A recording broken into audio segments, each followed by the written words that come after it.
Bismillahirrahmanirrahim. Assalamualaikum warahmatullahi wabarakatuh. Alhamdulillahilladzi allafa baina qulubina fa asbahna bi ni'matihi ikhwana.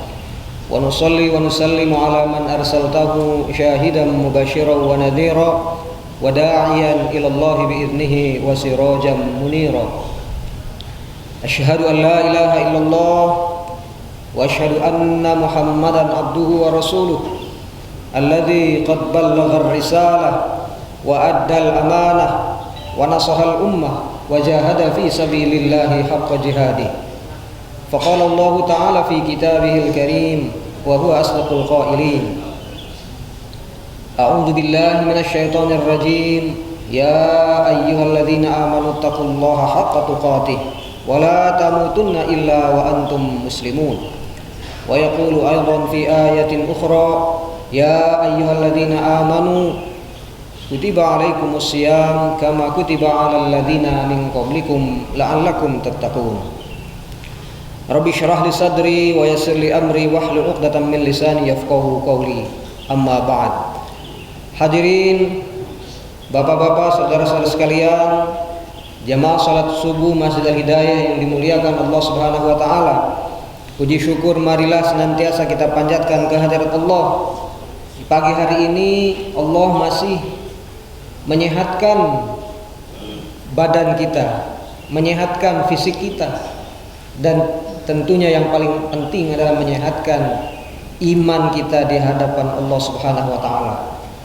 Sehingga pagi hari ini Allah mudahkan, Allah gerakkan hati kita, pikiran kita, anggota tubuh kita untuk hadir di masjid yang mulia ini untuk melaksanakan salah satu kewajiban kita, yaitu melaksanakan ibadah sholat subuh berjamaah di bulan yang penuh berkah, di bulan yang penuh rahmah dan ampunan dari Allah Subhanahu wa taala, yaitu di bulan Ramadan.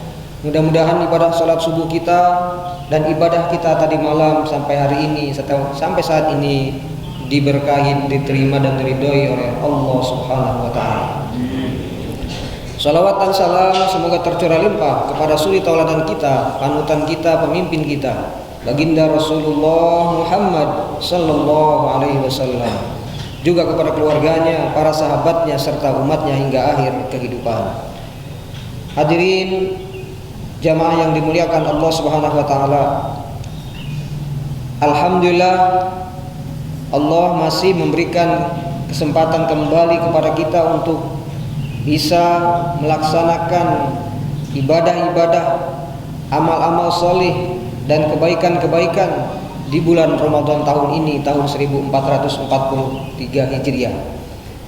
Setiap waktu, setiap saat yang Allah berikan kepada kita di bulan ini, mari kita isi dengan sesuatu yang lebih menjadikan kita semakin dekat dengan Allah, lebih menjadikan diri kita semakin mengerti dan memahami mengapa kita memilih Islam sebagai jalan hidup dan juga petunjuk dalam kehidupan kita.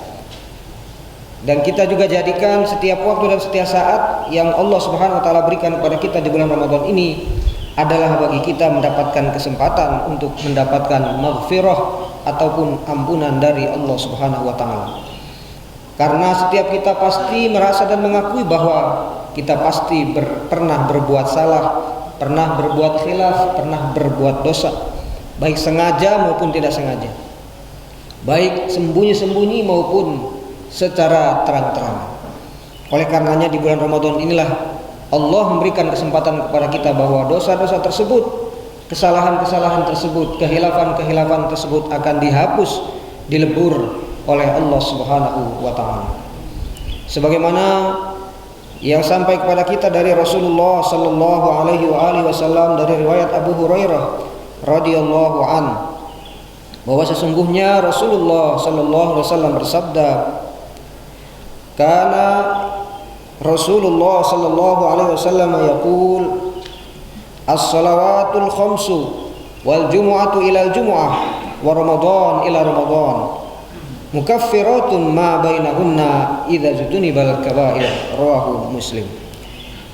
Yang artinya bahwa sesungguhnya Rasulullah sallallahu alaihi wasallam bersabda, salat 5 waktu yang kita kerjakan setiap hari,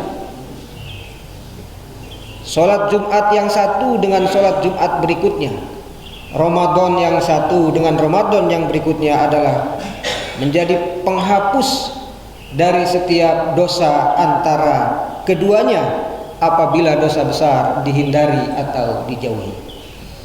Di dalam hadis ini Rasulullah sallallahu alaihi wasallam menjelaskan kepada kita bahwa setiap hari kita pasti mungkin membuat kesalahan, kehilafan dan bahkan dosa di hadapan Allah.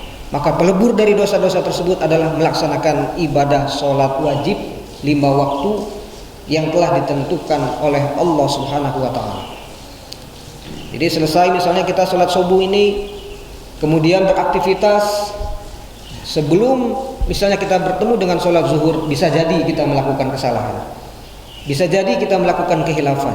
Maka ketika kita melaksanakan ibadah sholat zuhur, dosa-dosa dan kehilafan yang kita lakukan antara waktu subuh sampai dengan waktu zuhur itu dihapus oleh Allah Subhanahu wa ta'ala.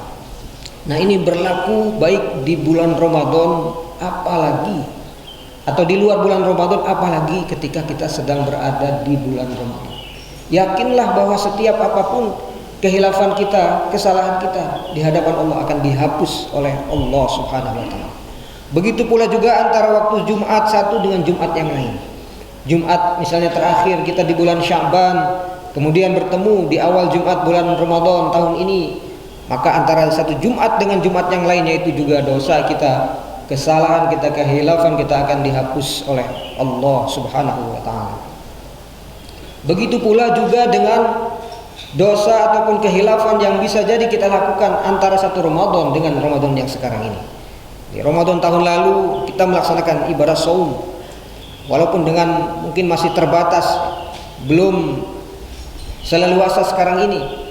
Nah, kemudian antara Ramadan yang tahun lalu dengan Ramadan tahun ini kita bisa jadi melakukan kehilafan, bisa jadi kita melakukan kesalahan dan dosa. Maka ketika kita puasa Ramadan tahun ini, dosa-dosa tersebut dihapus oleh Allah Subhanahu wa ta'ala. Inilah harapan kita, mudah-mudahan kita semuanya menjadi orang yang beruntung, menjadi orang yang bergembira dan berbahagia dengan diberikannya kabar gembira berupa dihapusnya dosa kita di bulan Ramadan ini oleh Allah Subhanahu wa ta'ala. Amin ya rabbal alamin. Di dalam bahasa Arab, kaffara yukaffiru takfir ini artinya menghapus atau melebur. Artinya sesuatu itu menjadi hilang, sesuatu itu menjadi, yang tadinya ada menjadi tidak ada. Maka yang paling pertama dan utama yang harus kita niatkan di bulan Ramadan ini adalah terhapusnya dosa-dosa kita, takfirud dzunub. Karena kita ketahui sebagaimana dari riwayat yang sampai kepada kita dari Nabi Muhammad SAW bahwa setiap kita pasti pernah berbuat salah.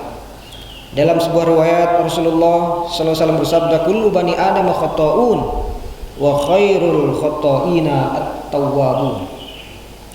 Setiap manusia itu pasti pernah melakukan kesalahan, dan sebaik-baik orang yang pernah melakukan kesalahan adalah yang bersegera untuk bertaubat kepada Allah Subhanahu wa ta'ala. Nah, kadang-kadang manusia ini suka merasa bahwa dirinya adalah orang yang bersih, orang yang suci, sehingga kadang-kadang dia tidak pernah atau bahkan tidak merasa melakukan kesalahan. Yang dia fokuskan atau dia lebih banyak perhatikan adalah kesalahan dan kehilafan ataupun dosa orang lain, sehingga dosa yang ada dalam dirinya sendiri dia melupakannya atau tidak memperhatikannya. Nah, oleh karena itu Rasulullah Sallallahu Alaihi Wasallam memberikan kesempatan kepada kita di bulan Ramadan ini agar dosa kita diampuni oleh Allah, sebagaimana di dalam hadis yang sangat masyhur yang sampai kepada kita. Rasulullah Sallallahu Alaihi Wasallam bersabda, man shoma ramadhana imanan wa ihtisaban ghufira lahu ma taqaddama min dambi. Barang siapa yang berpuasa karena iman dan juga karena mawas diri dari setiap kesalahan, kehilafan dan dosa di hadapan Allah Subhanahu wa taala, ghufira lahu ma taqaddama min dambi, maka dosanya akan diampuni oleh Allah Subhanahu wa taala. Jamaah sekalian yang dimuliakan Allah Subhanahu wa taala, ini adalah takfirud dzunub. Yang kedua, selain takfirud dzunub, Allah Subhanahu wa taala memberikan kesempatan kepada kita di bulan Ramadan ini adalah takfirul mawani, menghapus penghalang-penghalang yang ada di dalam diri kita. Baik penghalang antara diri kita dengan Allah maupun penghalang diri kita dengan manusia atau dengan makhluk yang lain. Oleh karena itu, di ayat-ayat tentang puasa dalam Al-Quran surah Al-Baqarah ayat 185, Allah Subhanahu wa taala menyatakan, wa idza sa'alaka ibadi, apabila di antara hamba-hambaku ada yang bertanya tentang aku, anni fa inni qarib, maka sesungguhnya aku dekat. Ujibu da'watad da'i idza da'ani, aku akan kabulkan setiap orang yang berdoa, setiap orang yang meminta kepadaku. Idza da'ani, apabila ia benar-benar sungguh-sungguh meminta, memohon dan mengharap kepadaku. Falyastajibuli, maka hendaklah ia penuhi terlebih dahulu kewajiban-kewajiban atas diriku. Wal yu'minu bi, dan hendaklah ia beriman kepadaku, meyakini bahwa aku akan mengabulkan setiap permintaannya, akan mengabulkan setiap doa dan permohonannya. Wal yu'minu bi la'allahum yarsyudun, mudah-mudahan mereka senantiasa mendapatkan petunjuk. Jadi hadirin jamaah yang dimuliakan Allah Subhanahu wa taala, di bulan Ramadan ini mari kita hilangkan batasan ataupun sekat antara diri kita dengan Allah Subhanahu wa taala, berupa keyakinan yang harus kita bangun bahwa setiap doa kita, setiap keinginan kita, setiap harapan kita niscaya akan dikabulkan oleh Allah Subhanahu wa taala. Amin ya rabbal alamin. Salah satu mungkin yang kita inginkan dalam setiap waktu, setiap kita selesai melaksanakan ibadah sholat adalah tadi kembali lagi kepada pengampunan dosa. Seperti misalnya ketika kita selesai sholat, mengapa kita membaca istighfar? Astaghfirullahaladzim, Astaghfirullahaladzim, Astaghfirullahaladzim. Padahal kita baru selesai sholat. Karena bisa jadi dalam sholat itu pun kita melakukan kesalahan. Karena bisa jadi dalam sholat itu pun kita melakukan sesuatu yang menghalangi antara diri kita dengan Allah Subhanahu wa taala. Selesai sholat kita merasa lebih tinggi, lebih hebat dibandingkan dengan orang lain. Maka bisa jadi, ya, baru saja selesai melaksanakan ibadah sholat, kita melakukan perbuatan dosa di hadapan Allah Subhanahu wa taala. Oleh karena itulah kita diajarkan oleh Rasulullah SAW untuk membaca istighfar. Astaghfirullahaladzim, Astaghfirullahaladzim, Astaghfirullahaladzim. Atau bahkan membaca doa Sayyidul Istighfar. Allahumma anta rabbi la ilaha illa anta khalaqtani wa ana abduka wa ana ala ahdika mastata'tu, dan seterusnya. Sayyidul Istighfar, kalau dibaca satu kali saja itu bisa menyamai ratusan kali istighfar kita di hadapan Allah Subhanahu wa taala. Jadi yang kedua adalah takfirul mawani, menghapus ataupun menghilangkan, melebur setiap penghalang antara diri kita dengan Allah Subhanahu wa taala. Nah, oleh karena itu harapan kita semua tentunya, ya, doa-doa kita, zikir kita, istighfar kita, harapan kita, keinginan kita di bulan Ramadan ini langsung, ya, disampaikan kepada Allah Subhanahu wa taala dalam bentuk penerimaan dan qabul dari setiap doa dan istighfar kita di hadapan Allah Subhanahu wa taala. Nah, jamaah yang dimuliakan Allah Subhanahu wa taala, takfirul mawani, menghapus setiap penghalang antara diri kita dengan Allah Subhanahu wa taala, ini juga berlaku bahwa mengapa dalam konteks kehidupan kita sehari-hari misalnya kita sudah melakukan ibadah ini dan ibadah itu, sudah melakukan kebaikan ini dan kebaikan itu, namun kemudian kenapa seakan-akan itu kurang bermakna dalam diri kita. Kita melaksanakan ibadah sholat tapi terasa hampa, terasa kering. Mengapa spiritual kita misalnya, ruhiyah kita tidak menaik misalnya setelah kita melaksanakan ibadah sholat? Bisa jadi itu adalah ada penghalang antara diri kita dengan Allah Subhanahu wa taala. Indonesia dengan jumlah penduduk negara yang terbesar penduduknya beragama Islam, tentunya adalah negara yang pertama kali harus banyak bermuhasabah, ya, beristighfar, memohon kepada Allah SWT, ada apa sebenarnya yang terjadi dengan negara kita ini. Karena sesungguhnya kalau kita searching misalnya di Google, sampai hari ini Indonesia adalah negara dengan mayoritas penduduknya beragama Islam terbesar di dunia. Secara kuantitas, secara jumlah. Namun pertanyaannya adalah apakah juga umat Islam di Indonesia ini terbesar secara kualitas? Inilah yang menjadi PR dan pertanyaan kita semuanya. Oleh karena itu misalnya banyak hal yang masih terjadi di tengah-tengah kehidupan kita secara terang-terangan. Kekurang adilan atau ketidakadilan misalnya dalam hal penegakan hukum. Kemudian misalnya dalam hal pemerataan ekonomi masih terjadi kesenjangan ekonomi dan sosial yang sangat luar biasa.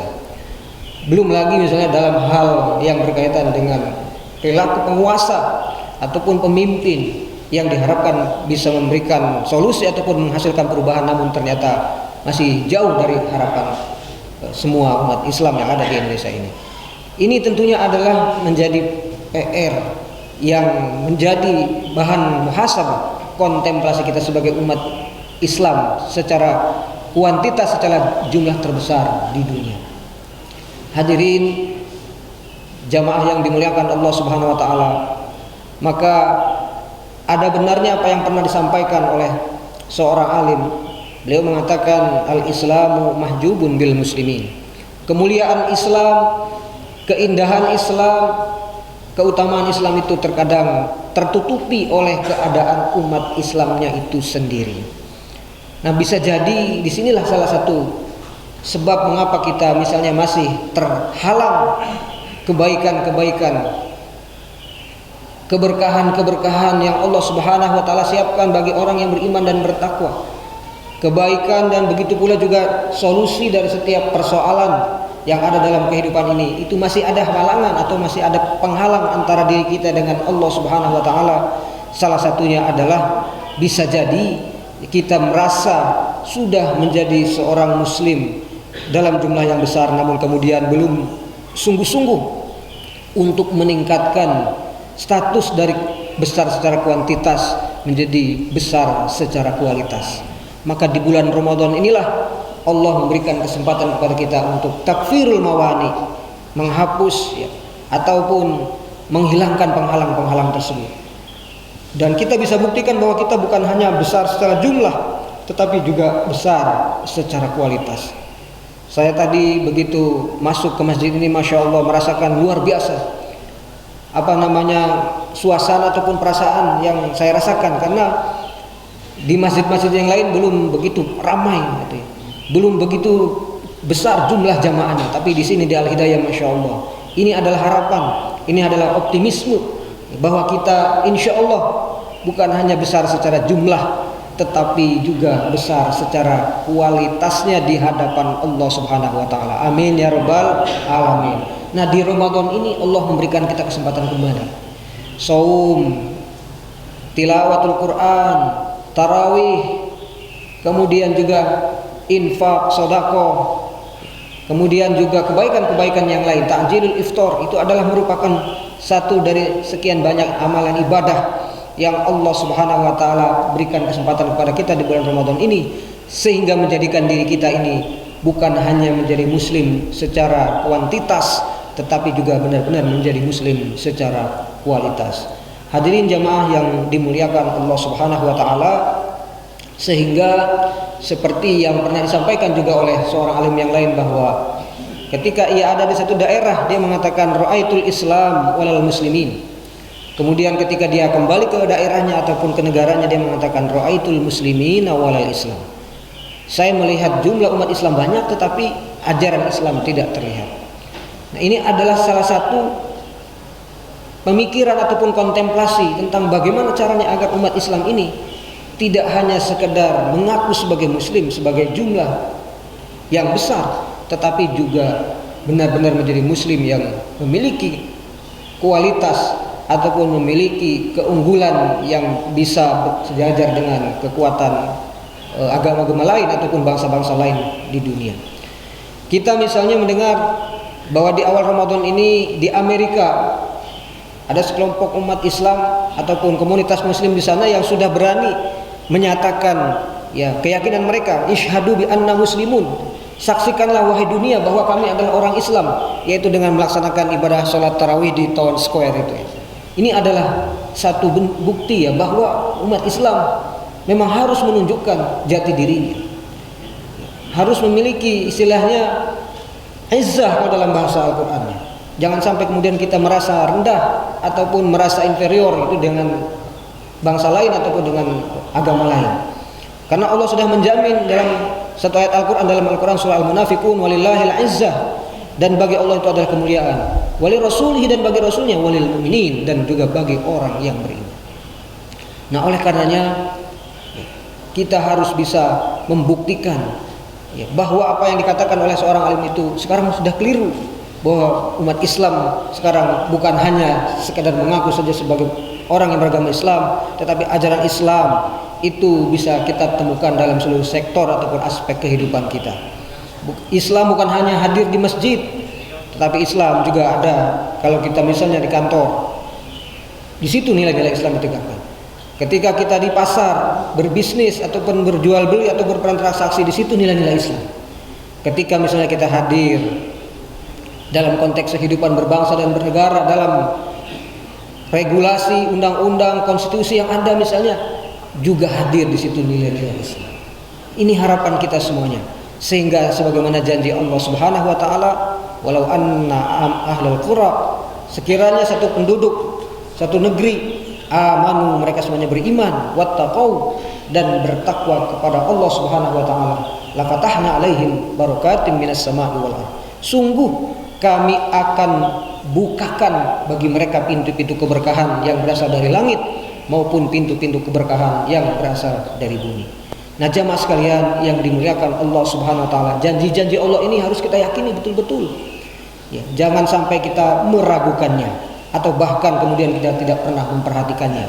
Karena setiap janji Allah, baik itu yang ada di dalam Al-Qur'an yang disampaikan langsung oleh Allah Subhanahu wa taala, maupun janji-janji yang disampaikan oleh Nabi Muhammad sallallahu alaihi wasallam dalam setiap akwalnya, dalam sebuah hadisnya, dalam setiap sunnahnya, itu adalah satu kebenaran yang mutlak yang sampai kepada kita. Dan berbeda tentunya janji Allah, janji Rasulullah dengan janji manusia. Kalau janji manusia pasti setiap kita mungkin pernah berjanji dan kemudian pernah mengingkari janji tersebut. Nah, oleh karenanya ya, setiap janji Allah Subhanahu wa taala dalam Al-Qur'an kita harus meyakini bahwa janji tersebut akan benar. Contoh misalnya dalam Al-Qur'an surah Ibrahim ayat 7, la in syakartum la azidannakum. Allah Subhanahu wa taala berjanji, jika kamu sekalian bersyukur atas nikmatku, niscaya aku akan tambah nikmat tersebut. Itu janji Allah dan itu terbukti. Kalau kita diberi nikmat, diberi rezeki yang cukup, yang lebih bahkan, kemudian kita infakkan, kemudian kita jadikan rezeki kita itu untuk kebaikan, bukan hanya untuk diri kita, keluarga kita, tapi juga untuk orang lain, niscaya Allah akan tambah. Termasuk misalnya yang sekarang ini sedang kita niatkan atau secara khusus para pengurus dan jamaah sedang hajatkan misalnya untuk merenovasi masjid yang luar biasa ini. Niscaya setiap rupiah, setiap tenaga, setiap pikiran, setiap waktu yang kita niatkan untuk berkontribusi terhadap pembangunan masjid ini dibalas oleh Allah Subhanahu wa taala. La in syakartum la azidannakum.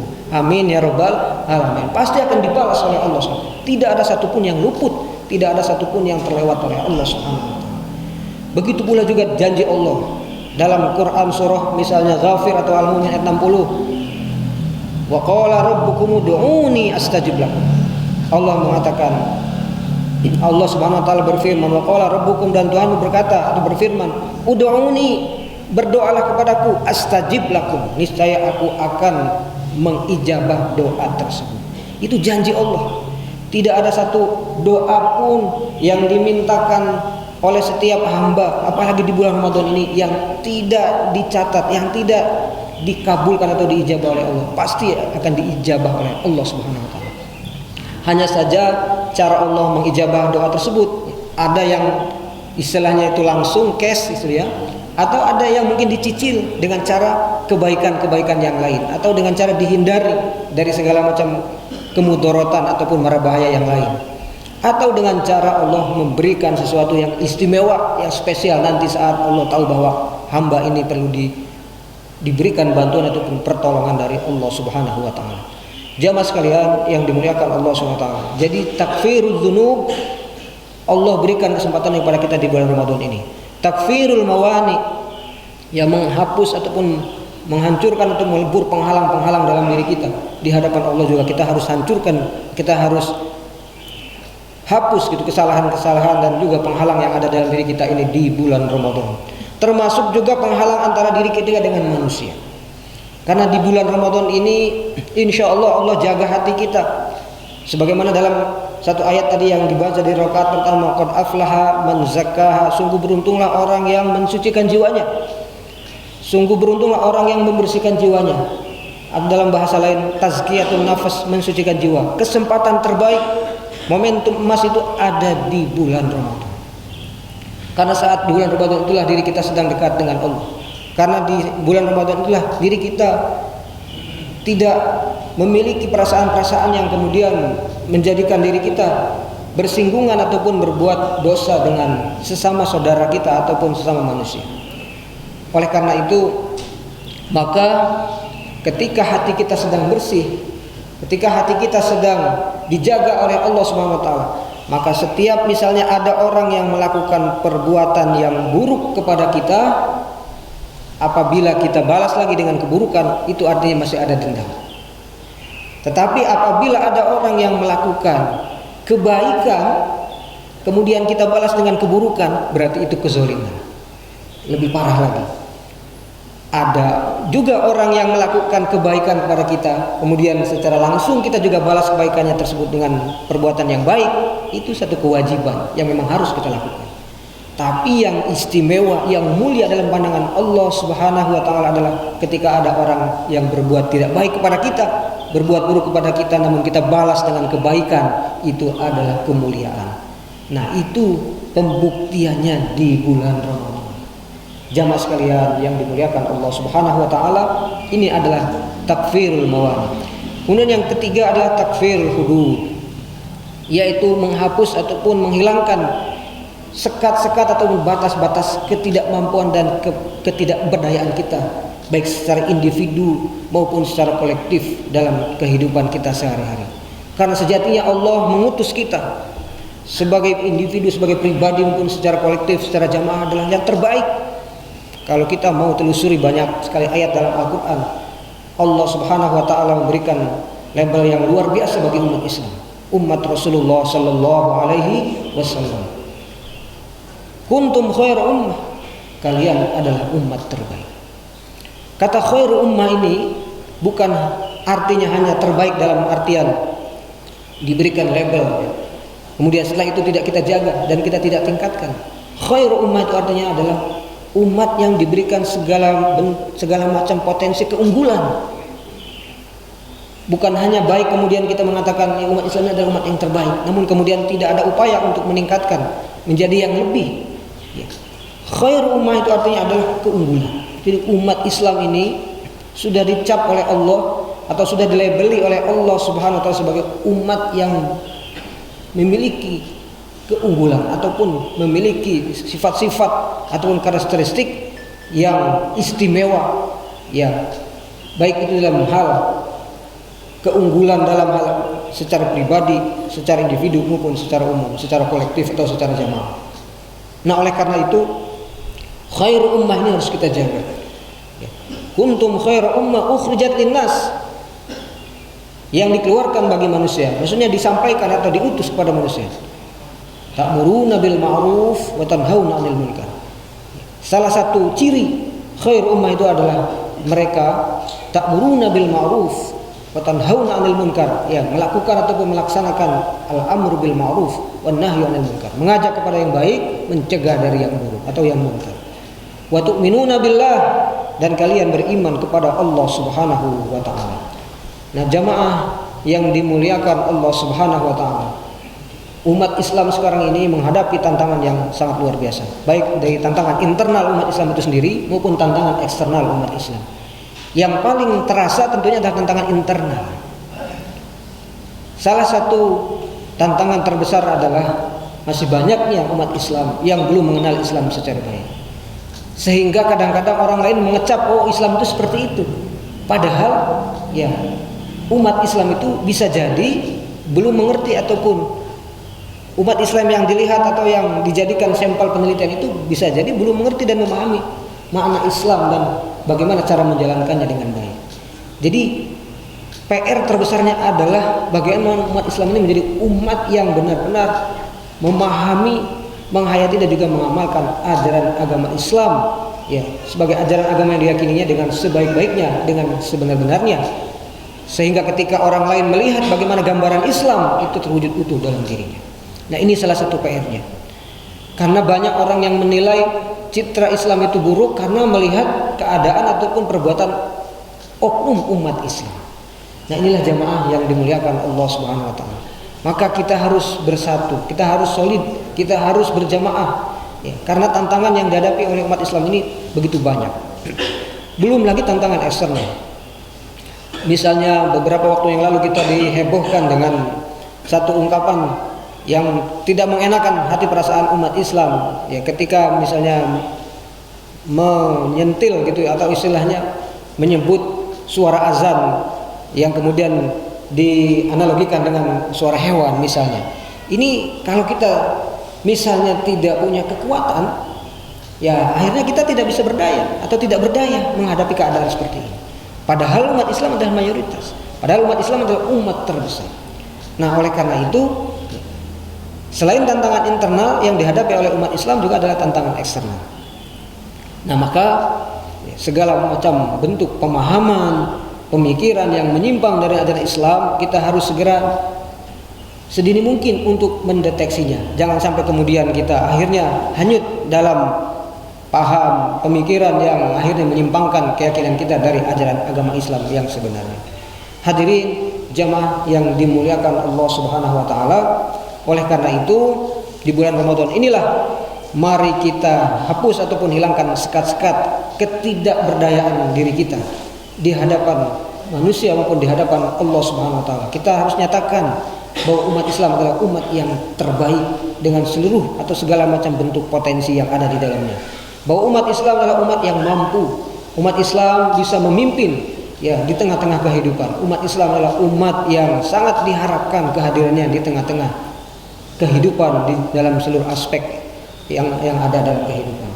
Oleh karena itu, jamaah yang dimuliakan Allah Subhanahu wa taala, maka kuncinya adalah mari kita senantiasa terus-menerus meningkatkan kuantitas maupun kualitas amaliyah ibadah kita di bulan Ramadan ini, dan tentunya juga meningkatkan kualitas pemahaman, penghayatan dan pengamalan terhadap nilai-nilai Islam, sehingga ketika kita menyatakan ana muslim itu bukan hanya sekedar ucapan yang kosong, tetapi memang benar berasal dari keyakinan, kemudian juga pemahaman, kemudian juga penghayatan dan juga pengamalan yang benar dan yang baik sesuai dengan ajaran yang sampai kepada kita dari Allah Subhanahu wa taala dan Rasulullah sallallahu alaihi wasallam. Amin ya rabbal alamin. Demikian mungkin jemaah yang dimuliakan Allah Subhanahu wa taala, mudah-mudahan sebagaimana yang disampaikan oleh Rasulullah SAW dalam hadisnya tadi, bahwa Ramadan tahun ini bisa menghapus dosa-dosa kita, kesalahan kita, kehilapan kita dari Ramadan yang lalu kemudian ke Ramadan yang sekarang ini. Dan insya Allah Ramadan sekarang ini juga akan menghapus dosa bulan Ramadan berikutnya dan seterusnya. Mudah-mudahan Allah Subhanahu wa taala mengabulkan setiap kesalahan atau mengabulkan setiap permohonan doa atas kesalahan, kehilapan dan dosa kita di hadapan Allah Subhanahu wa taala. Amin ya rabbal alamin. Demikian pengajian atau kuliah subuh pada pagi hari ini. Barangkali mungkin ada yang ingin disampaikan atau ingin diutarakan. Apakah ada forum untuk tanya jawab atau bagaimana? Waalaikumsalam. Saya ingin menanyakan bagaimana nilai-nilai Islam itu bisa mewarnai kehidupan kita. Sementara zaman atau waktu yang terbaik itu ketika zaman Nabi. semakin kurang baik. Dan kita melihat saat ini bagaimana umat Islam itu berjalan sendiri-sendiri. Seperti yang Bapak sampaikan tadi. Jadi apa yang harus kita lakukan? Sepertinya kita sedang menempuh jalan apa yang sudah ditentukan oleh bahwa semakin lama dan ini akan semakin. Terima kasih. Baik, terima kasih atas pertanyaannya. Sebagaimana yang pernah disampaikan oleh Rasulullah Sallallahu Alaihi Wasallam kepada kita bahwa khairul quruni qarni, sebaik-baik masa Islam itu adalah masaku, kata Rasulullah SAW. Tsummal ladzina yalunahum, tsummal ladzina yalunahum. Kemudian setelah itu para sahabat, kemudian tabi'in dan tabi'in sampai kepada kita sekarang. Jadi memang Rasulullah Sallallahu Alaihi Wasallam telah memprediksi bahwa akan terjadi penurunan, baik dari sisi kuantitas maupun dari sisi kualitas. Nah, oleh karena itu tidak ada cara lain kecuali kita harus kembali kepada sebagaimana yang diajarkan oleh Allah dan Rasulnya dalam Al-Quran maupun dalam sunnahnya, bahwa berislam adalah sebagaimana yang dicontohkan oleh Rasulullah Sallallahu Alaihi Wasallam. Nah, dari mana mulainya? Min aina nabda, kalau dalam bahasa Arab. Dari mana mulainya? Maka jawabannya adalah ibda bin nafsika, dimulai dari diri kita sendiri.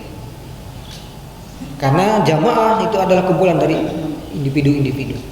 Maka untuk memperbaiki kualitas Islam, untuk memperbaiki citra Islam, maka dimulai dari diri kita. Maka disinilah mengapa ya, Rasulullah Sallallahu Alaihi Wasallam memberikan kepada kita banyak sekali petunjuk, misalnya untuk membangun Islam ini. Salah satunya melalui ibadah sholat berjamaah. Di dalam pelaksanaan ataupun praktek ibadah sholat berjamaah itulah Allah Subhanahu wa Ta'ala dan juga Rasulullah Sallallahu Alaihi Wasallam mengajarkan kepada kita bagaimana cara kita membangun Islam ini agar memiliki keutamaan, memiliki keunggulan dan kewibawaan di tengah-tengah umat. Sebagaimana yang kita ketahui, misalnya dalam hal pelaksanaan ibadah sholat saja, misalnya tadi di dalam hadis yang diriwayatkan oleh Imam Muslim bahwa sholat 5 waktu yang kita kerjakan itu bisa menghapus dosa yang antara satu sholat dengan sholat yang lainnya. Nah, kita mulai dari bagaimana agar kita memperbaiki ibadah sholat. Dalam satu riwayat Rasulullah SAW bersabda ketika beliau sedang bersama para sahabatnya, ala adullukum, maukah kalian aku tunjukkan, ala adullukum ala ma yamhullahu bihil khotoya wa yarfa'u bihid darajat, maukah kalian aku tunjukkan tentang amalan-amalan yang bisa menaikkan ataupun mengangkat derajat seorang hamba di hadapan Allah dan juga menghapus dosa-dosanya. Para sahabat secara langsung menjawab, bala ya Rasulullah, ya wahai Rasul. Kemudian Rasulullah SAW menjelaskan, yang pertama adalah isbaghul wudu, menyempurnakan wudu alal makarih, ketika kita tidak suka berwudu atau ketika waktu di mana kita malas berwudu. Nah, mulai dari situ rangkaian memperbaiki ibadah sholat. Isbaghul wudu alal makarih. Biasanya waktu ketika kita malas berwudu itu kapan Pak biasanya? Kebanyakan orang biasanya di waktu malam misalnya. Ya, karena waktunya tidur. Sebelum tidur itu padahal sangat dianjurkan untuk berwudu, tapi kita malas untuk berwudu. Ya. Atau bangun tidur kemudian berwudu. Setelah wudu sholat. Mengapa? Karena kebanyakan orang bangun kemudian masuk ke toilet atau ke kamar kecil, setelah itu tidur lagi gitu. Nah, padahal kata Rasulullah SAW, ya ada di antara manusia itu karena yaqumul lail fa yatruku qiyamal lail. Ada yang bisa bangun dari tidur di tengah malam, tetapi kemudian tidak melakukan qiyamul lail ataupun sholat malam. Itu orang yang merugi. Bisa bangun tidur tapi tidak bisa bangun tidur di tengah malam gitu, tapi tidak melaksanakan qiyamul lail. Berarti orang itu merugi. Nah, maka ketika kita bisa berwudu di waktu-waktu di saat-saat ketika kita tidak suka berwudu atau berat untuk berwudu, itu adalah amalan yang bisa mengangkat derajat kita di hadapan Allah dan menghapus dosa kita. Mulai dari situ, isbaghul wudu alal makari. Kemudian berikutnya wa kasratul khuta ilal masajid, banyak melangkahkan kaki ke masjid. Melangkahkan kaki ke masjid ini kalau terjemahan sekarangnya adalah aktif di masjid. Baik itu melaksanakan ibadah sholat fardu maupun melakukan aktivitas dakwah ataupun kebaikan-kebaikan. Sehingga masjid itu tidak hanya milik pengurus, sehingga masjid itu tidak hanya ramai oleh pengurus, tapi semua jamaah merasa dia bisa berpartisipasi dan berkontribusi untuk umat ya melalui aktivitasnya di dalam masjid. Ini yang kedua, kasratul khuta ilal masajid, banyak melangkahkan kaki ke masjid. Juga bisa menghapus dosa, mengangkat derajat di hadapan Allah SWT. Kemudian wantidharus shalah ba'da shalah, menunggu sholat setelah selesai sholat. Makanya kenapa dianjurkan kita datang ke masjid itu sebelum azan dikumandangkan, agar kita bisa mendapatkan banyak sekali keutamaan. Salah satunya kita punya kesempatan untuk sholat tahiyatul masjid. Ketika kita masuk dengan wudu yang sempurna tadi, kemudian datang ke masjid dengan perasaan tenang, dengan langkah yang mantap, kemudian masuk dengan mendahulukan kaki kanan dengan membaca doa Allahumma ftahli abwaaba rahmatik, kemudian diikuti dengan sholat sunnah, sholat tahiyatul masjid. Idza dakhala ahadukumul masjid fala yajlisanna hatta yusalli rak'atain. Setelah selesai sholat dia berdoa. Di situ doa yang sangat istimewa juga antara sholat tahiyatul masjid sampai kemudian dikumandangkan azan. Ketika azan berkumandang, dia kemudian mengikuti lafaz ataupun bacaan muadzin dengan penuh keyakinan, dengan pemantapan keimanannya di hadapan Allah Subhanahu wa taala. Setelah itu berdoa, Allahumma rabb hadhihi ad-da'wati tammah wa salatul qa'imah ati sayyidina Muhammadanil wasilah wal fadilah wa syarafa wa darajatal 'aliyatar rafi'ah wa ba'athu maqaman mahmudan alladhi wa'adta wa fi riwayah innaka la tukhliful mi'ad. Ini doa luar biasa sekali. Kalau kita buka dalam kitab tafsir Imam Ibnu Katsir, orang yang mendawamkan membaca doa setelah azan, mereka di antara orang yang nanti akan mendapatkan syafaat khusus dari Rasulullah sallallahu alaihi wasallam. Tapi tidak semua orang bisa. Kadang-kadang kita pas ketika azan berkumandang mungkin lagi di mana, atau masih di rumah, atau masih tidur-tiduran dan seterusnya. Nah, ini bisa mengangkat derajat, bisa menghapus dosa. Ya, intidharus shalah ba'da shalah. Atau makna intidharus shalah ba'da shalah itu juga adalah antara selesai kita melaksanakan ibadah sholat subuh, ya kemudian hati kita sudah kangen rindu pengen ke masjid lagi untuk melaksanakan ibadah sholat zuhur. Intidharus shalah ba'da shalah. Ya. Jadi menunggu waktu sholat. Ya, di antara sela-sela menunggu itu mungkin ada yang aktivitas di kantor, bekerja, ada yang berdagang, ada yang berbisnis dan lain sebagainya. Itu hanya menunggu saja. Sehingga ada orang yang menyimpulkan secara sederhana, katanya sesungguhnya hidup kita ini adalah menunggu dua waktu. Hanya menunggu dua waktu. Yang pertama menunggu waktu sholat, yang kedua menunggu waktu ketika kita disolatkan. Artinya kita disolatkan dalam arti kita meninggal. Disederhanakan, karena memang itu sebetulnya yang kita tunggu, yang seharusnya kita tunggu itu. Oleh karena itu jamaah yang dimuliakan Allah SWT, kembali ke pertanyaan Bapak tadi, jadi kita harus yakin perbaikan itu dimulai dari diri kita. Dengan individu-individu yang berkualitas, insya Allah umat ini jamaahnya akan menjadi berkualitas. Kita lihat bagaimana Rasulullah SAW mendidik para sahabat itu secara personal, satu persatu.